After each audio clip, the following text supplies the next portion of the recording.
কক্সবাজার সমুদ্র সৈকতে প্যারাসেলিং এনে দিয়েছে রোমাঞ্চের এক নতুন অনুভূতি। উত্তাল ঢেউ, সবুজ পাহাড়, মেরিন ড্রাইভ, সবকিছুই যেন পাখির মতো উড়ে উড়ে দেখান। দিন দিন যা পর্যটকদের কাছে বেশ জনপ্রিয় হয়ে উঠছে।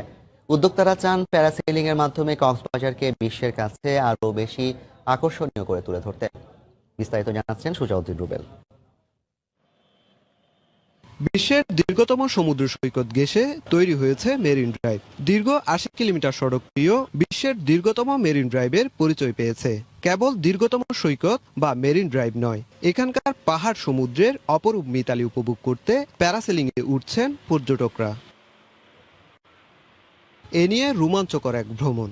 স্পিডবোটের সঙ্গে বেঁধে বিশেষ প্যারাশুটের সাহায্যে আকাশে ঘুরে বেড়ানোর নাম প্যারাসেলিং। সাগর থেকে প্রায় ৩ থেকে ৪০০ ফুট উঁচুতে হাওয়ায় ভেসে সাগর ও পাহাড়ের সৌন্দর্য উপভোগ করে উচ্ছ্বসিত পর্যটকরা। পাহাড় দেখতে পেলাম আর সবাইকে ছোট ছোট ইনসেক্টের মতো দেখতে পেলাম আর কি। ফার্স্টে যাওয়ার সময় যখন উপরে উঠে তখন একটু ভয় লাগে, বাট এরপরে যখন উপরে উঠে তখন পুরাই অন্যরকম। সমুদ্রের ভিতরে যে রোদের আলোটা পড়ে চিকচিক করে থাকে আর পুরো আকাশ আর নীল সমুদ্র সবকিছু মিলিয়ে অনেক সুন্দর। মালয়েশিয়ার প্যানাং বিচের অভিজ্ঞতা কাজে লাগিয়ে কক্সবাজারে প্রথম প্যারাসেলিং চালু হয়েছে বলে জানালেন এই সুপারভাইজার। এত বিশাল সমুদ্র সৈকত, এখানে কোনো বিনোদন নাই, তো আমরা একটা সুযোগ তৈরি করলাম যে এটা করা যায় কিনা। তো ইনশাআল্লাহ আমরা ২০১৩ সাল থেকে এই প্যারাসেলিং আবির্ভূত হলো কক্সবাজারে।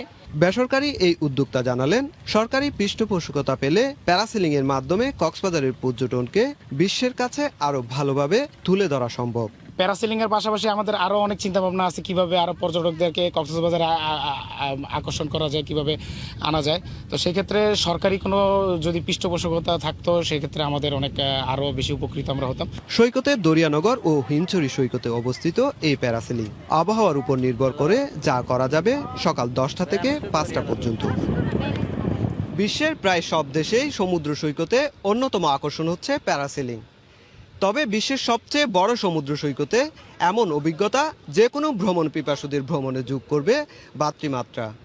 তাই সরকারি উদ্যোগে আরও কয়েকটি বিচে প্যারাসেলিংয়ের ব্যবস্থা করা গেলে দেশি বিদেশি পর্যটকদের আকৃষ্ট করার পাশাপাশি এটি হয়ে উঠতে পারে কক্সবাজারের পর্যটনে সম্ভাবনাময় একটি খাত। সুজাউদ্দিন রুবেল, সময় সংবাদ, কক্সবাজার।